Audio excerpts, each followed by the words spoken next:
This is a fan-generated show. If you'd like to support us, please go to jamieglazov.com. Also, don't forget to subscribe to our new Rumble channel. All your support is greatly appreciated. Good evening. Welcome to the Glazov Gang.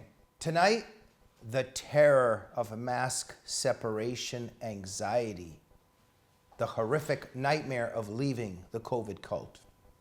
With us this evening, Daniel Greenfield, a Shillman Fellow at the David Horowitz Freedom Center and the writer and editor of the blog The Point at frontpagemag.com.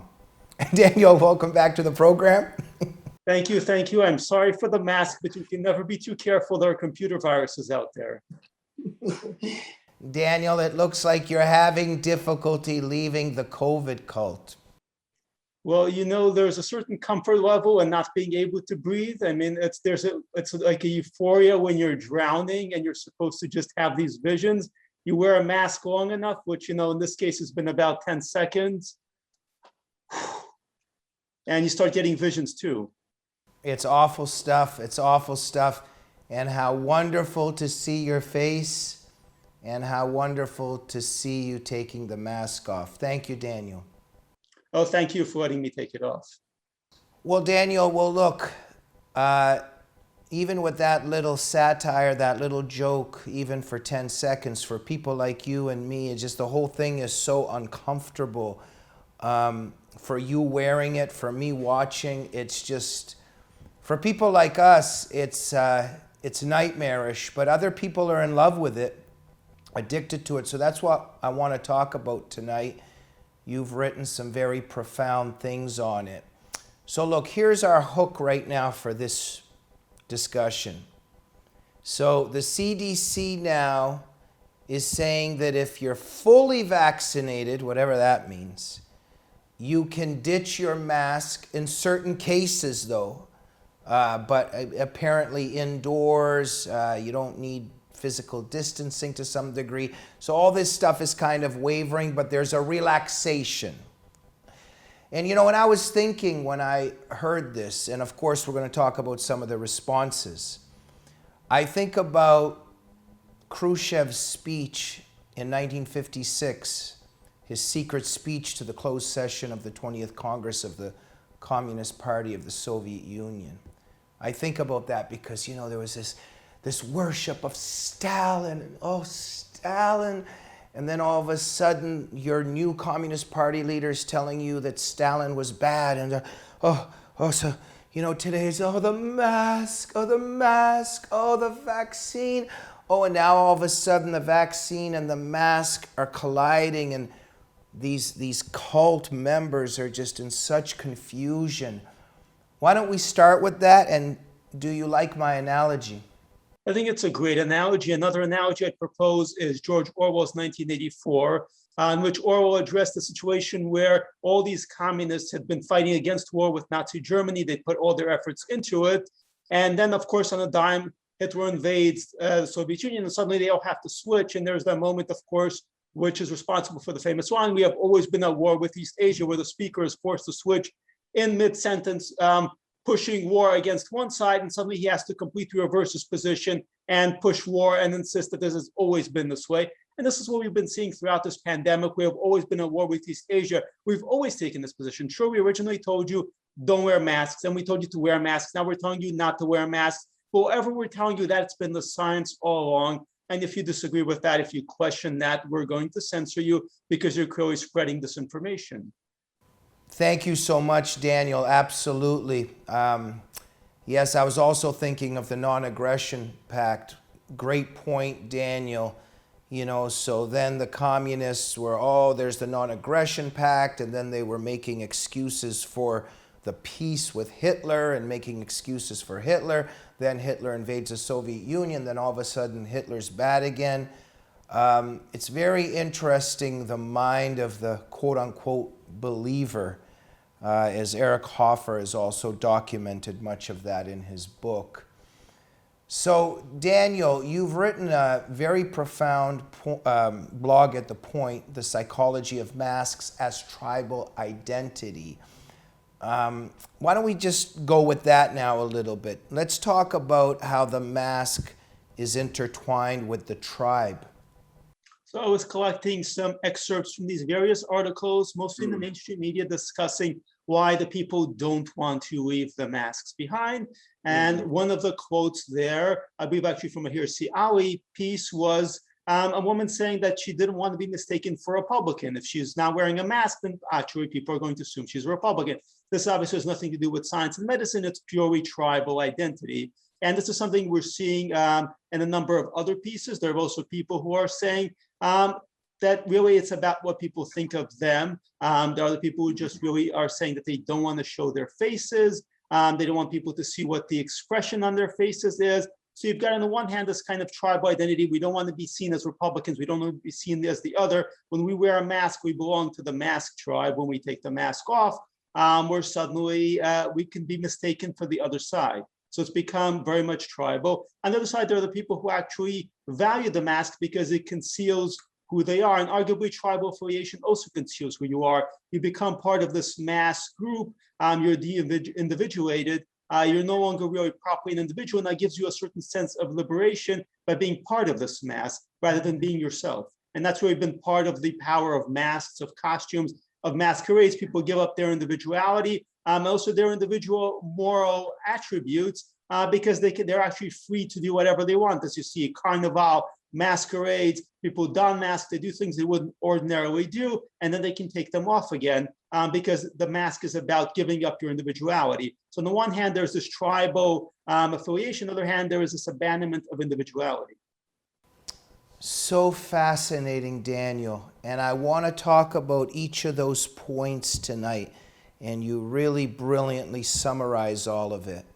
And I'm forever and continuously trying to understand this, because Daniel, in many respects, the mask now, it symbolizes everything, so much of what we've been studying and fighting all of our lives. This is nothing new. It's just the extension of the totalitarian odyssey and the psychology of the people who are in it.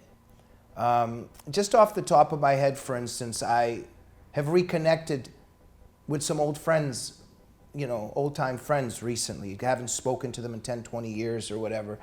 And it's incredible. Some of them just go, oh, yeah, of course, Jamie. It's obvious. I already knew that you would be against the mask and against vaccination. I've been told that so many times, and they already know. They kind of laugh and they already know. And then I kind of laugh and already know what they're going to do. So it's very interesting. Like if somebody says to me, there's going to be this thing and people are going to be wearing masks.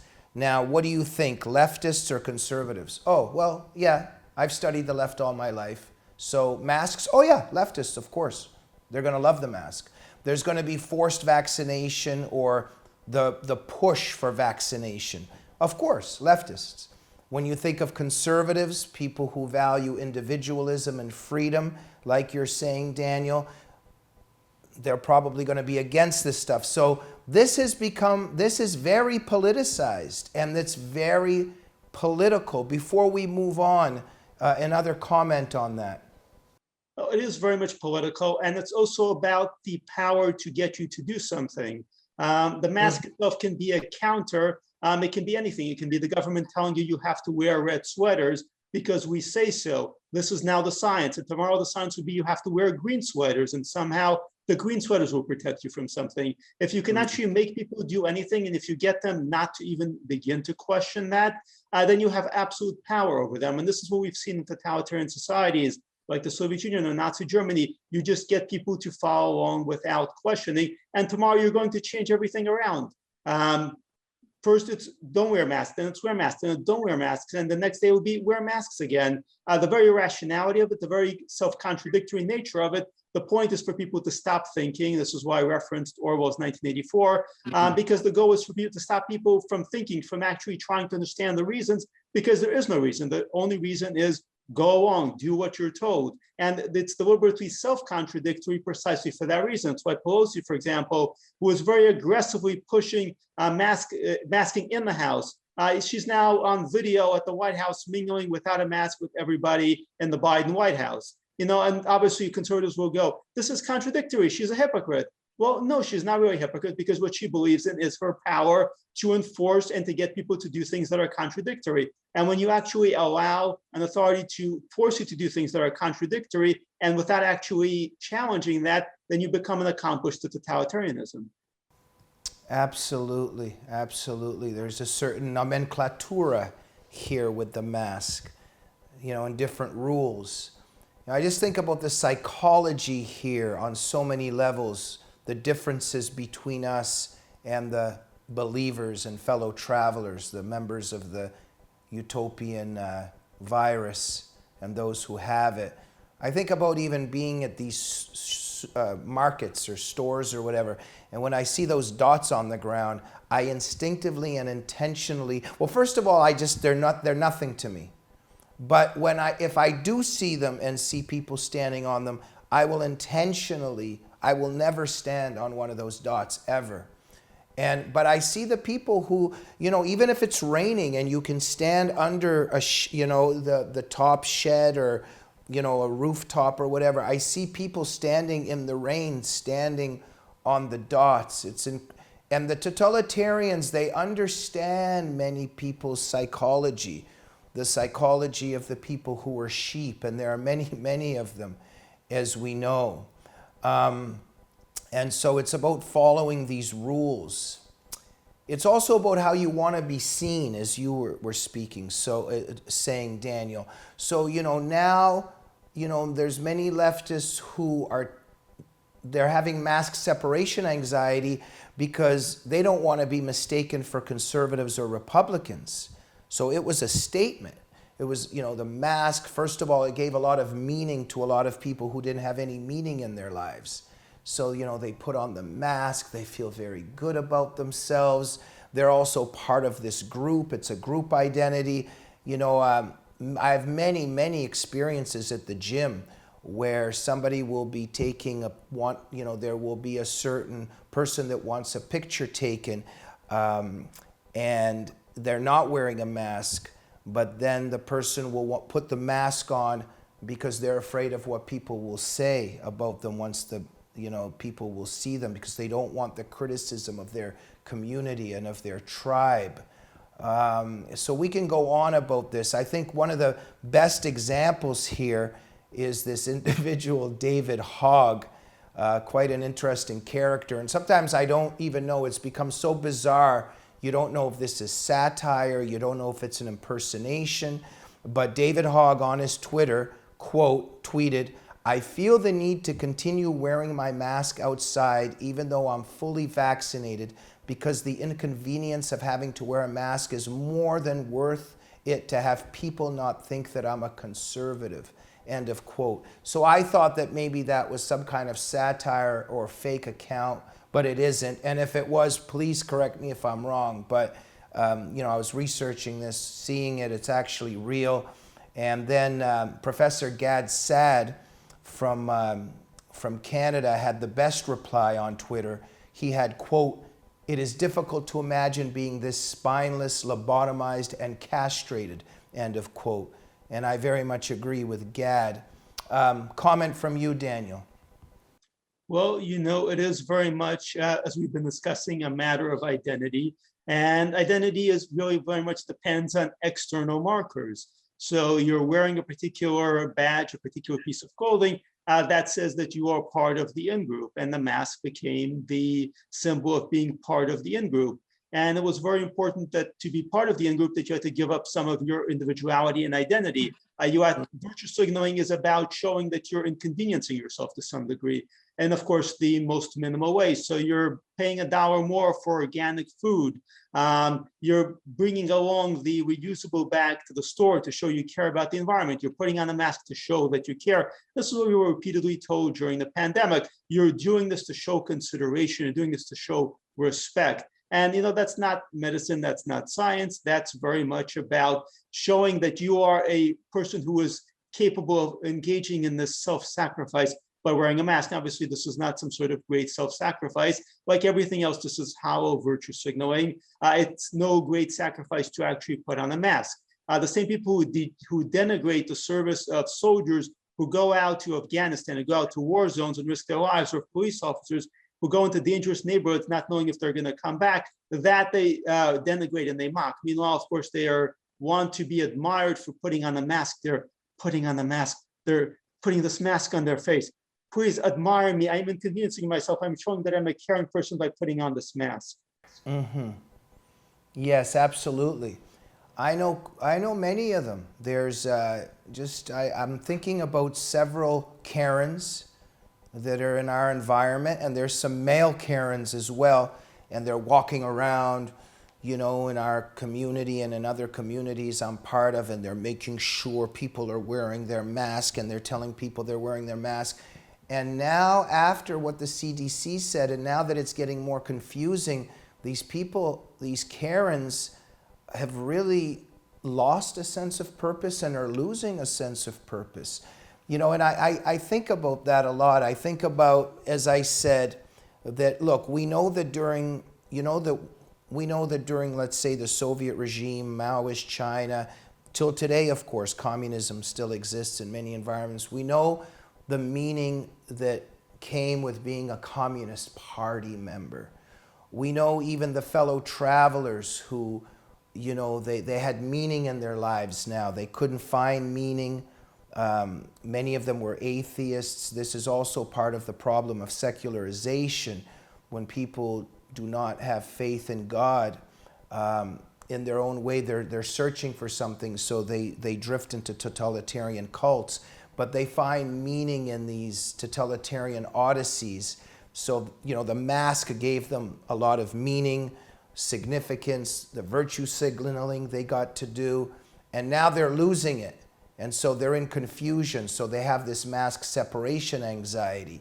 Now, Rachel Maddow, for instance, recently also said something very interesting. She was on there, and by the way, interesting, quote unquote. But I was watching her, and there was a certain sadness in her disposition, talking about the new CDC guideline. She was kind of melancholy and sad and a bit confused. As the Khrushchev's 20th Party Congress, it was that kind of thing. As she was confused, and she said something like, "We have to rewire ourselves now. We're going to have to rewire ourselves, because when I see somebody without a mask, I think you're a threat. I think you're selfish. I think you're a COVID denier. I think you haven't been vaccinated. And now I'm going to have to rewire how I see other people." And it's just so pathetic to watch, especially for somebody like me who, okay, so when she sees somebody without a mask, that's what she's thinking. When I see somebody with a mask, I just think, oh, another person that's complicit with the Luciferian New World Order. But anyway, okay, that's just me. So Daniel, so they're losing meaning and they're losing virtue signaling. And I want to add something. When I was saying earlier the Karens are losing their purpose, I was talking to a friend of mine the other day, and she said something very interesting. And of course I agree, I just hadn't mentioned it. And I said, they're really losing meaning in their lives. And she goes, Jamie, and they're also losing the weapon of being mean to other people. Because that's part of this, Daniel. When we think about even the mass complicity in the Holocaust and the Gulag, we know that many people, they want this role of control and of shaming and of criticizing and of bullying people, right? Well, people definitely like control. They definitely like reasons to project their hate onto other people. But I'm going to be pessimistically optimistic or optimistically pessimistic for a moment, and say that there is always going to be things to replace that. It's going to be, have you gotten vaccinated yet? And after the vaccines, there'll be something else, and there'll be something else after that. There'll always be some badge of virtue signaling, something to hector other people about. Have you checked your privilege yet? Have you done this? Have you done your part to save the planet? There's always going to be something on which to lecture. There's always going to be something about which to be a busybody about, because that's really the essence of the American left. It's always being outraged about something. The famous bumper sticker slogan, if you're not outraged, you're not paying attention. These people are always outraged, and they're always going to have something to be outraged about. The mask just gave them a very easy entree. They could just look at somebody across the street and shout, "Why aren't you wearing a mask?" Without masks, it becomes a little more complicated. But there's always these badges, again, whether it's the reusable bags or whether it's driving a Tesla. There is always something. It's very visibly carrying around your Robin DiAngelo anti-racism guy. There's always something. But the masks were very easy and they could be seen from a distance. And so they're very convenient in that regard. But they might just make a comeback.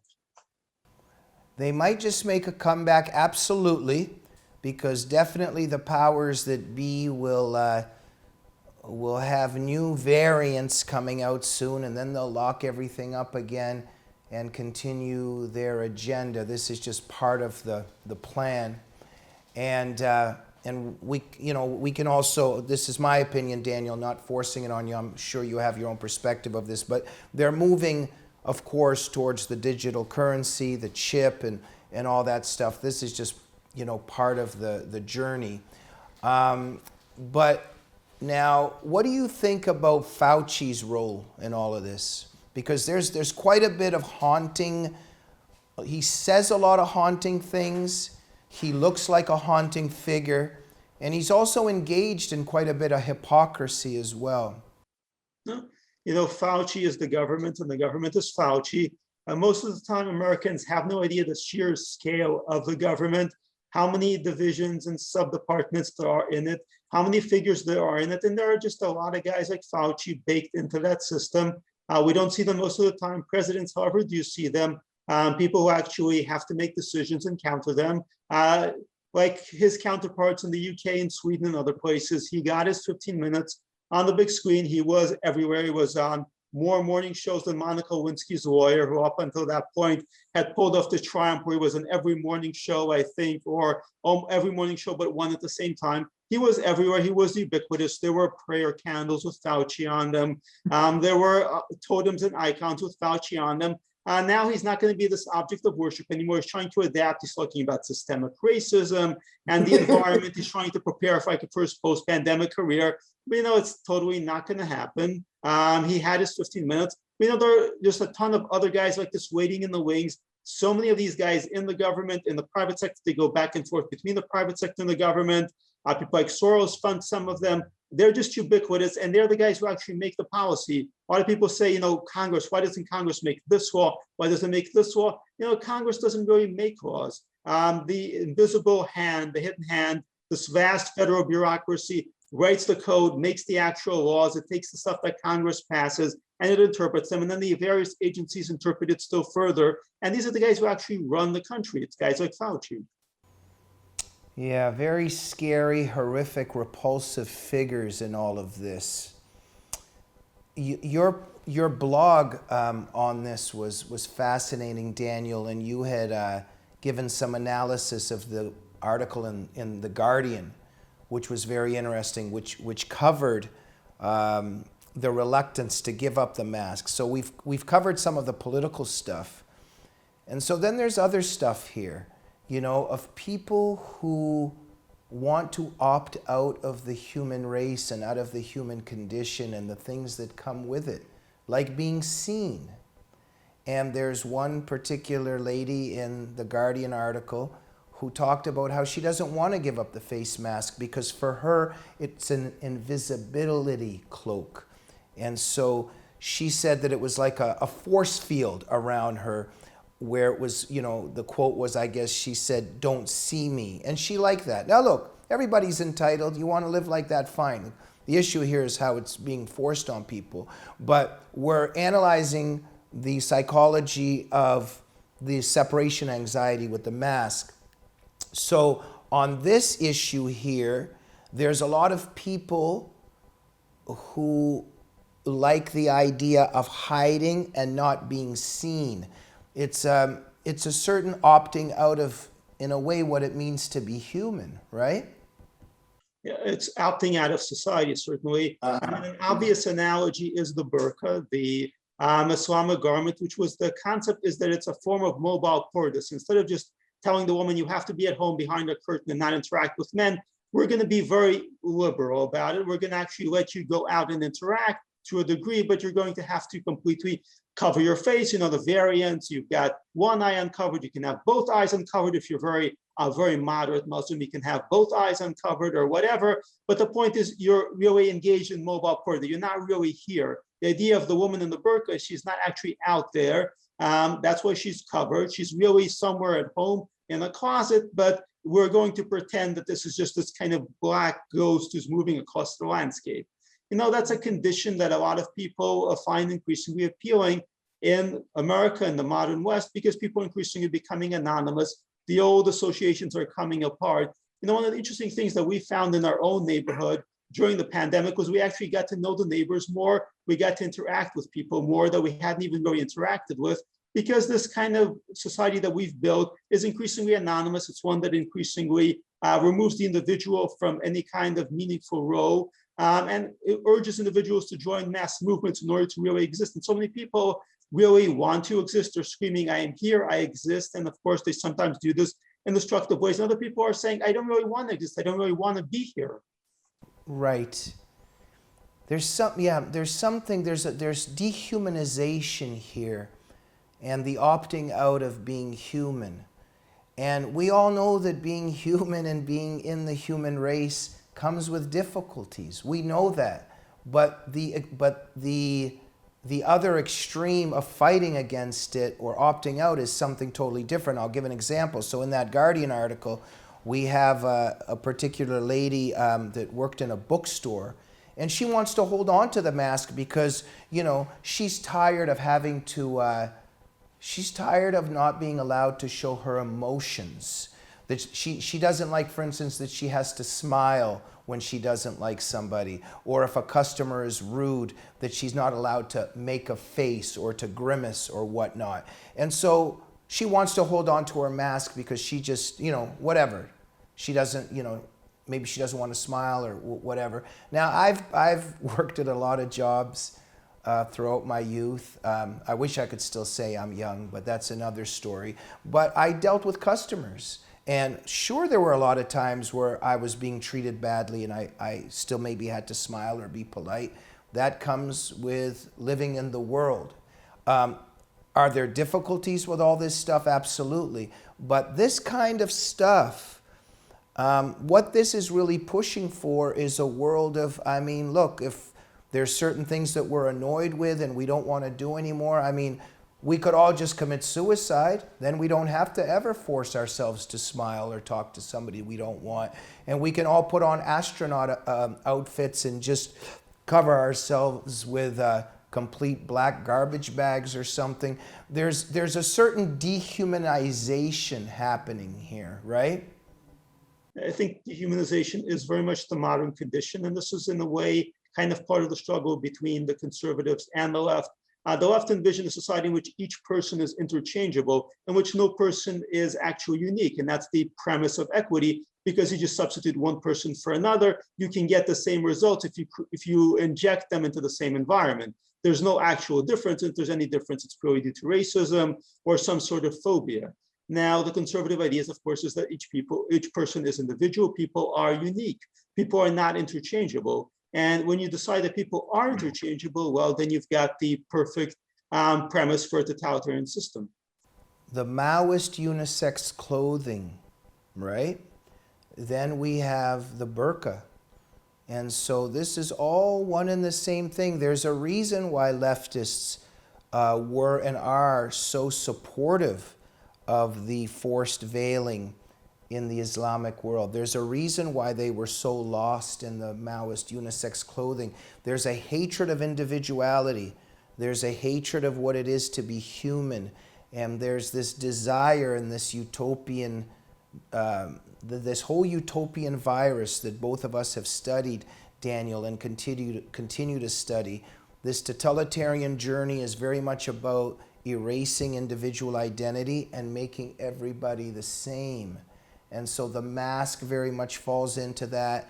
Maoist unisex clothing falls into that. The niqab in the Islamic world falls into that, and there's no mystery why leftist radical feminists support that, even though it looks like hypocrisy from first sight. Daniel, all of this mask holding and this mask addiction, as a society, if we tolerate it and allow it, it's very much indulging neurosis as well, right? Well, it creates a neurosis, certainly. Basically, you can very much artificially create neuroses. And thus, for example, the Muslim woman in the burqa or the niqab would feel very uncomfortable removing the actual face covering because that's an artificial neurosis that's been created. With a mask, people feel uncomfortable removing it because that's... Well, one second, Daniel. You're absolutely right, but we need to just say that there's many women who have been forced to wear that, who just feel so liberated taking it off as well. Just wanted to say that. Right. The point is that there's going to be a discomfort level there just because it has been a neurosis that's created. I mean, if you're conditioned that showing your face is the equivalent of nakedness, there's going to be a certain kind of neuroses that's there. And, you know, we've shown that within a year, we can condition so many of our fellow citizens to see not wearing a mask as something that is uncomfortable, that is disturbing. Absolutely, absolutely. So Daniel, overall, you know, we're thinking about this mask separation anxiety and all the pathetic ingredients that come with it, all the totalitarian ingredients, all of the neuroses, all of the desires to opt out of what it means to be human. So let's just end with the mask in general here and what it actually does and what it's doing. And there's no surprise that the left is behind it. And in my view, if the left is behind it, of course, evil and Satan are behind it. And overall, the mask, it fosters a lot of evil on many levels. First of all, it nurtures and fertilizes distrust between human beings. It fosters fear of each other. It also makes people not only see each other and distrust each other, but to also see humans as just vessels of disease. People are just carriers of viruses and bacteria. And this is very evil, isn't it, to start seeing each other in this way? And if there's a spiritual war, then it's very obvious that evil is very much part of this agenda, right? I think that is a very good summary. People have been taught to distrust each other. We've divided society artificially into this half, the people that wear masks, the people that don't wear masks. That's like an exercise, and I think there was a movie called The Wave, in which a teacher very recreated Nazi Germany by getting some students to wear armbands and other students not to wear armbands. So we've seen that. And one of the interesting little things is we've had actual laws banning the wearing of masks in many American cities. And that was actually dates back to the Ku Klux Klan, because back then they figured out that you could have ordinary people dress up in masks and white sheets and terrorize entire areas, and they could be anonymous when they're doing that. They could join this large racist parade and be anonymous when doing that, and they would completely divide society. And that's, in a way, kind of what's happened. You have large groups of people who have just complied with this, who have gone along with this, and who have adopted this as their identity and fundamentally divided society and spread division by doing so. Absolutely. Daniel, I think about, and I've said this before, and also other people, of course, have pointed this out, and I follow them and research what theologians are also saying and believers in God say. Let us make man in our own image. And so when God created the world and created us, he created us in his image. And I know that this is very deep and it's not very, there's a mystery here about what that means on many levels, but it's still said in the Bible. And one thing we can take from it is our faces, our expressions. And so when we see each other, it's interconnected with seeing God's creation in each other. And so if we believe in the existence of God, and we believe that we're made in God's image, and if we believe that there's also the devil, it would be in the devil's interest to stop us seeing the image of God in each other, and therefore it would only make sense that it is an evil agenda to put masks on human faces, right? Now, one thing I think we don't really consider enough is the extent to which, when we're interacting now, we're talking, no masks, no anything, and we're doing so face to face, even if it's virtually, we're seeing each other's facial expressions, and we can make assessments based on that. Now, one of the things you notice, some people get these Botox procedures, which involves injecting botulism toxin, and it kills nerves. It can be done in a way that's skillful, that results in a kind of a more youthful appearance, or it can be taken to extremes. And when it's taken to extremes, people just really lose facial expression, and they lose the ability to really convey what they're thinking. You just get tone of voice, but you don't really get any kind of nuance. And with facial expressions, with the ability to move all these little muscles, we convey that kind of nuance. When you take away that kind of nuance, which you see on the internet when a lot of people just start screaming at each other, for example, on social media, there's no nuance there. They're just getting the words. They're not getting any kind of nuance. When you're wearing a mask, you're taking away any kind of nuance. It becomes much easier to get angry at people, to divide people, to get into these kinds of clashes, because there's no subtlety whatsoever. There's no human touch to it. Yeah. And you know what? Even the words. I mean, I've been in so many situations where I just say, look, I just don't understand what you're saying, so let's just move on, because it's just all muffled. And so, yeah, it's stopping communication. Daniel, I want to end on this. All my life just studying what the left has supported, and I studied the fellow travelers and how they went to the Soviet Union and were just bowing at the altar of the killing fields in the Soviet Union and worship the killing fields there. And then how the fellow travelers went to, Maoist China and just aided and abetted and glorified the killing fields there. And we know the same thing in North Vietnam. We know Sandinista Nicaragua, Castro's Cuba. We know what the left supports. And we know that the left's hands are drenched in the blood of all the millions of people that died under communism.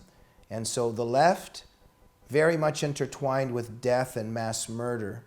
And I don't think it's much of a surprise that today the left supports something that's actually suffocating human breathing. I think this is completely logical in terms of the left's odyssey. Well, there's an old Soviet anecdote, which you probably know, in which a Russian citizen under the Soviet Union sees the limousine for the American embassy, runs after the limousine, he pokes a hole in the tire and begins sucking on it. And the guards grab him and demand, "What are you doing?" And he says, "I wanted to breathe the air of freedom." Wow.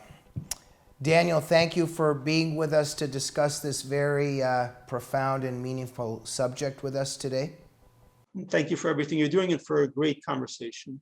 Thank you, Daniel, and continue doing all your great work at The Point at Front Page Magazine, okay?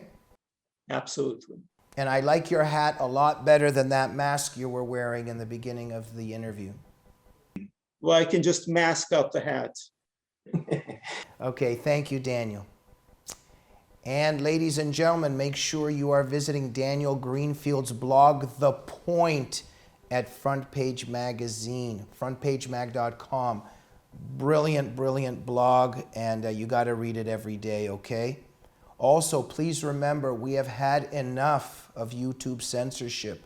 I don't know how much longer we're going to survive there, but we have grown fatigued with being punished constantly, censored constantly, having our shows taken down, constantly having our subscribers deleted, the messing around that they do with our views. I could go on and on. Suffice it to say, the Glazov Gang is at Rumble now. Go to Rumble, search the Glazov Gang, follow us there, subscribe to us at Rumble, and make sure you are subscribed to instant notifications. And we'll see you soon. Good night.